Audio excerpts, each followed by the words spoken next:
èyí ló fà á tí Fúnmiláyọ̀ Ransome Kuti ti fi káwọn èèyàn sòdí pé irọ́ àgbẹ̀ mọ́ àfẹ́ mọ́.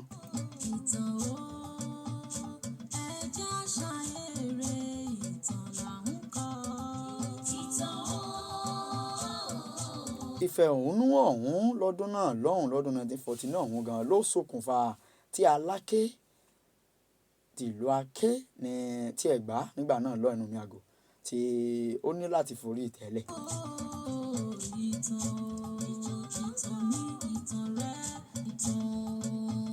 Ó ní láti forí ìtẹ́lẹ̀ fún àsìkò kan látàrí ìwọ́de ọ̀hún gbà táwọn obìnrin já síta pé àwọn ò fẹ́ mọ́.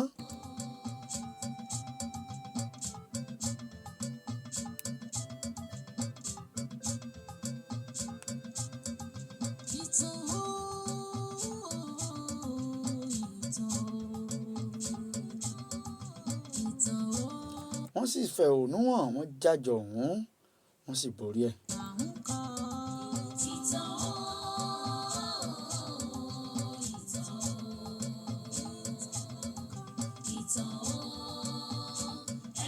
Kẹ̀rẹ̀kẹ̀rẹ̀ bẹ́ẹ̀ ni Fúnmiláyọ̀ Ransome Kuti ló ń gbilẹ̀ sínú òṣèlú dáadáa àti ajàfẹ́tọ̀ọ́ ọmọnìyàn. Ìgbilẹ̀ ọ̀hún tó gbilẹ̀ ń ló ràn án lọ́wọ́ tó sì jẹ́ pé ó dẹni tí ń lọ káàkiri tí ń lọ sáwọn ìpàdé mítìn gbogbo conference tí wọ́n máa ń ṣe káàkiri lórí ọ̀nà àtọ̀ lórí ètò ìjàgbára fún ẹ̀tọ́ ọmọnìyàn pàápàá jùlọ fún àwọn ọmọbìnrin àtàwọn òfin kọ̀ọ̀kan tó yẹ kán fi lélẹ̀ gbogbo rẹ̀ ní Fúnmiláyọ̀ Ransome Kuti tóun náà sì máa ń wà níbẹ̀ láti sọ̀rọ̀ báyìí iná nìyá ṣiṣẹ́ láti lè jẹ́ kó jẹ́ pé yóò fún àwọn ọmọbìnrin náà láàyè láti lè máa sọ̀rọ̀ yóò lè fún wọn lẹ́nu láti lè máa dá sí nǹkan náà láwùjọ. Èyí ò kàn jẹ́ fún Nàìjíríà lásán kò pin sórílẹ̀-èdè wa a rí pé àwọn sọ́lẹ̀ kan pé gbígbilẹ̀ tó ti gbilẹ̀ yìí jẹ́ kó fún lórí ọ̀fẹ́ láti máa lọ sáwọn ìpàdé lókè òkun láti máa ṣàyẹ̀wò sí àwọn òfin kọ̀ọ̀kan ní ilẹ̀ òkèèrè. Ẹ rí i pé yìí gan ó tún jẹ́ kó jẹ́ pé èyí ìjó tí wàá pé kì í ṣe pórílẹ̀-èdè yìí nìkan torí òfin tí wọ́n bá ṣe tó bá ti lè jẹ́ òfin ilẹ̀ òkèèrè tó ti jẹ́ òfin àgbáyé èèyàn national constitutions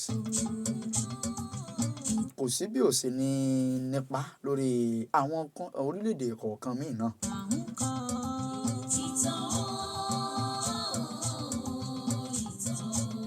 Èyí ò bá àwọn àwòbélé ń já.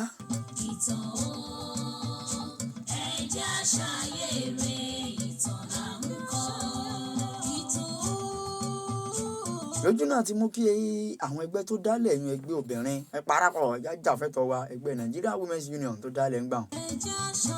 Ó tàn yẹ́bẹ́yẹ́bẹ́ ó tàn káàkiri. Ó sì gbìyànjú láti rọ àwọn ẹgbẹ́ ọ̀hún lágbára dáadáa.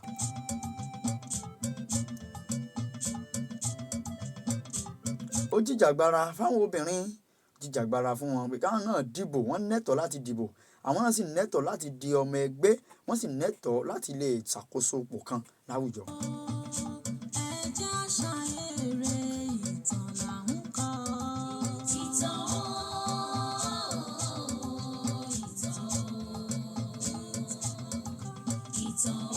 Olúfúnmiláyọ̀ Ransome Kuti.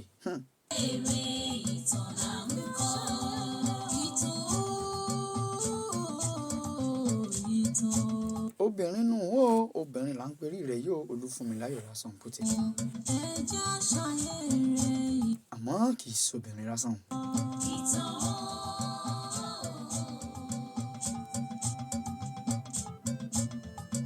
Obìnrin tó jóbìnrin ẹgbẹ́ rẹ̀ lọ ni. Nítorí àwọn pánlá tí Olúfúnmiláyọ̀ Ransome Kuti tó kó. Ọ̀pọ̀lọpọ̀ àwọn àwọ́ọ̀dù náà ni Fúnmiláyọ̀ Ransome Kuti ló gbà. Nílẹ̀ yìí ní àbí lókè òkun nítorí àwọn iṣẹ́ takuntakun tí ń ṣe táwọn èèyàn rí. Olúfúnmiláyọ̀ Ransome Kuti ó dá sí pé tá ń bọ̀ lórí ẹ̀ kì í sọ̀rọ̀ tá a lè yanjú lálẹ́ tòní ọ̀rọ̀ tó pọ̀ ni. Ó tásìkò kan tó jẹ́ pé Olúfúnmiláyọ̀ wá di ẹrù, ó di ọmọbìnrin wọn burú.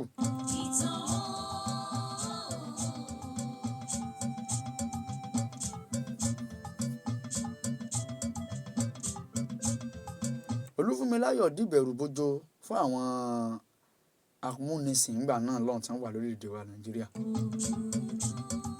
tí wọ́n sì bẹ̀rù ẹ̀ pé obìnrin yìí ó lè kò sí tí ò lè ṣe o, ẹ má fojú di o. Ó wá dìbẹ̀rù bojo dẹni tí wọ́n ń sá kíjokíjo fún. Ó lásìkò kan tó jẹ́ pé wọ́n jẹ́ kí Olúfúnmiláyọ̀ Ransome Kuti tiẹ̀ náǹfààní àti lè gba físà lọ òkè òkun, tí wọ́n sàn gba gbogbo wọn láti jẹ́ pé àwọn ọmọ pín pa nítorí akitiyan rẹ̀ tó jẹ́ pé ẹni tó jẹ́ akíkanjú ẹni tó gbójú ọmọbìnrin náà ni Fúnmiláyọ̀ Ransome Kuti, ẹni tí ò gbọ́rẹ̀gbè ni. Nígbà tí èèyàn bá tiẹ̀ lè darí ìfẹ̀hónúhàn tó lè mú kó didi ọba ìlú nígbà náà lọ́hùn kó sì fàpèrè lẹ̀ fásìkò díẹ̀ nítorí ìfẹ̀hónúhàn obìnrin, ẹ ti mọ̀ pé obìnrin ńlá lobìnrin yìí.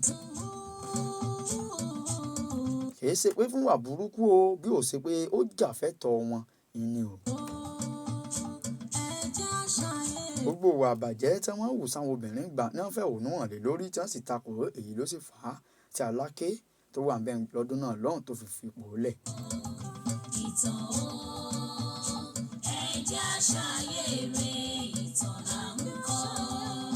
Kìí ṣe ọ̀rọ̀ tá lè yanjú ní ọ̀sẹ̀ yìí, lẹ́yìn gbogbo bá tó dọ̀sẹ̀ tí ń bọ̀ ẹ gbọ́ fún lórí ọ̀rọ̀ Fúnmiláyọ̀ Ransome Kuti. Ǹjẹ́ náà mọ̀ pé Olúwafúnmiláyọ̀ Ransome Kuti ọ̀hún náà ló bí Fẹlá Kuti tó náà ń kọrin. Kí làwọn ìtàn tó rọ̀ mọ́, kí làwọn nǹkan tó wà láàrin Olúwafúnmiláyọ̀ Ransome Kuti àtọmọ rẹ̀ Fẹlá Kuti tó náà jolórin afúró ọ̀hún? Bó gan kí ló ṣokùnfà tọmọ rẹ̀ ọ̀hún náà fi ń kọrin, tó sì jẹ́ pé ó fẹ́ jẹ́ pọ́nà kan náà làwọn méjèèjì fẹ́ tọ̀, àmọ́ náà tí wọ́n gbà á ṣe nǹkan tó ń ṣe ló yàtọ̀. Fẹlá Kuti òun lo orin láti fi máa bá àwọn olóṣèlú wí, òun lo orin láti máa fi jìjàgbara, nígbà tí ìyá rẹ̀ Olúfúnmiláyọ̀ Ransome Kuti lu gbogbo tó lágbára, ìwé tó kà, agbára tó ní, ìfẹ̀hónúhàn àti gbogbo àwọn nǹkan ẹgbẹ́ tó ń dálẹ̀ ti fi ń jìjàgbara fáwọn obìnrin. Ẹ wo ọjọ́ tí ń lọ ọjọ́ ń rebi àná, àsìkò òdòdó nìkan. Ibi àsìkò abala tá a dé náà níbi tẹ́yìn amòye, tẹ́yìn ọ̀jọ̀gbọ́n, ẹ̀yin bá mi ẹ̀yin ìyá mi ń lé tẹ́yìn ló ti bá wa dá sí. Tẹ́tí sọ òwòye yín lórí Fúnmiláyọ̀ Ransome Kuti àti àmọ̀ràn tẹ̀yìn gan náà fáwọn obìnrin tá à ní láyé òde òní. Àwọn kan la sọ̀rọ̀ ń pa àwọn yìí kí wọ́n sọ ń pa àtiwá. Àwọn obìnrin wo láti ẹ̀ ní ìsìn tá tún lè mọ̀ sọ tó bá dọjọ́ iwájú? Àwọn wo ló ń jìjàgbara mọ́ bíi ti tàwọn wọ̀nyí? Asọ̀rọ̀ mọ́rí májàsọ̀rọ̀ ń bẹ́ńbẹ́, lúwo gbàgídàràbà ń bẹ́ńbẹ́, ọ̀ràn pọ̀tọ̀ níyùn ń kọ́. Gbogbo àwọn wọ̀nyí ìtàn ti sọ ń pa àwọn tó sì gbàgbé wọn, àmọ́ àwọn wo gangan la tún lè mọ̀ sọ láyé òde òní? Ẹ̀rọ tó lu já inú kúrú tá wà bí náà ni 081 30 34 5927. Ẹnẹ́nu mi yá ọ̀dà 081 30 34 5927. Kẹ́ ẹ bá wa dá sí kẹ́yìn náà fi ojú àgbà wò ní tẹ́ bá rí sí bá ṣe sọ̀tà lẹ́yìn tẹ́yìn náà bá tún mọ̀ ẹ̀tún já gbọ́, torí èyí mọ̀ tán ká tó lè bá àdàgbà sí náà ní ọmọ kékeré ní á. Àwọn tá à ń sọ, tá à ń gbọ́, tá à ń rí kà, tá à ń rí fìdí múlẹ̀ náà láwọn ìtẹ́yìn náà ẹ̀tún bá túmọ̀ ẹ̀tún já mọ̀ nínú omi ọgbọ́n yín. 0813 034 5927 lójú òpó tó lu jánu kúrú tá wà ń bẹ̀ yìí.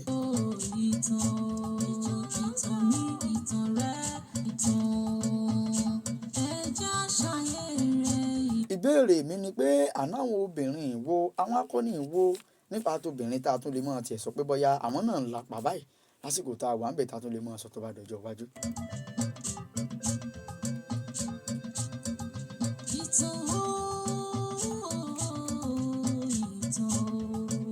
Olúfúnmiláyọ̀ Ransome Kuti làmọ́rọ̀ rẹ̀ wẹ́lẹ́ tá a sì rọra ń tu pẹ̀rẹ́pẹ̀rẹ́ rẹ̀ lẹ̀ yìí. Ẹwà tọdún náà lọ́hùn. àmọ́ àní ìbéèrè mi wá ni pé àwọn wo wà látún lè máa sọ pé wọ́n ń larú pa báyìí náà lẹ̀ ní ìsìn tá lè máa sọ tó bá dọjọ́ iwájú. ìwọ náà tó ń gbọ́ mi ipa wo nìwọ náà ń lálẹ̀ ipa wo ló ń kó. kí la yóò sọ pa tiẹ̀ tó bá dọjọ́ iwájú. kí làwọn nǹkan rere tíwọ náà ń lálẹ̀ àwọn ìjà wo ló ń jà á lẹ̀ fáwọn ìran tí ń bọ̀. wíwò bá tiẹ̀ jà ipa wo nìwọ ń kó. ṣépa rere ni àfipá burúkú. Gbẹ̀ngà Adébóyè sọ̀rọ̀ kan ó ní gbogbo èèyàn ló ní wúlò. ó ní ẹni tó bá lapa burúkú náà á mọ̀ fi ṣàpèjúwe pé ọ̀sọ́ rẹ kọ́ mọ́ dàbí lágbájá. ṣé èsì pípọ̀ mọ́ dàbí lágbájá náà wọ́n mọ̀ sọ sígbà tí wọ́n náà bá lọ tán. kó o tiẹ̀ tó lọ gan sí wọn ò tí mọ̀ wí. ẹ jẹ́ àṣàyè eré gbogbo tá a bá ṣe lónìí ìtàn náà ni yóò dì tó bá dọ̀la o. ẹ jẹ́ àṣẹ eré o èrè ló pé o. bá a bá rí pé méjì mẹ́ta pé ká tó mọ̀ lọ 08130345927 lójú òpó tó lùjábí.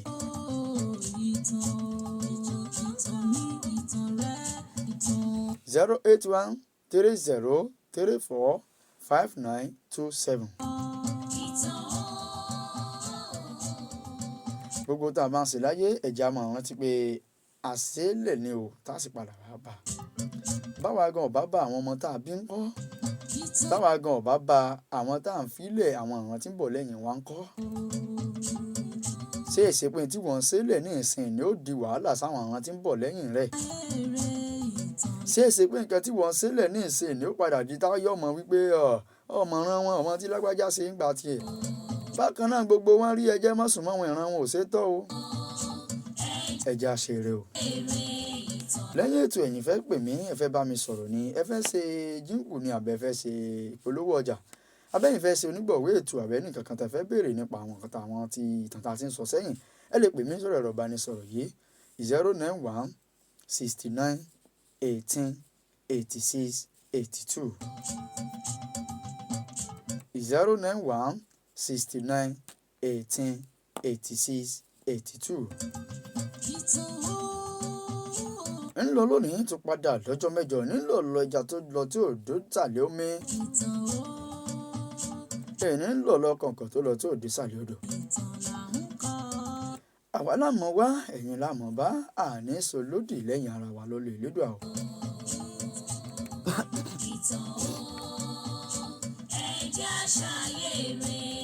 ọpẹ́ púpọ̀ lọ́wọ́ gbogbo ẹ̀yin tá a jọ tún kọ rẹ̀ lálẹ́ tòní tó fi dùn tí gbọ̀ngbọ̀n fi kàn sí. Abraham Ọláníyàn dúpẹ́ o. gbogbo ẹ̀yin olólùfẹ́ wa tẹ́ bá wa gbọ́ tó yóò fi dùn lálẹ́ tòní àdúpẹ́ lọ́wọ́ yín. ìfẹ́ tẹ́ ní sí wa kò ní bàjẹ́ o.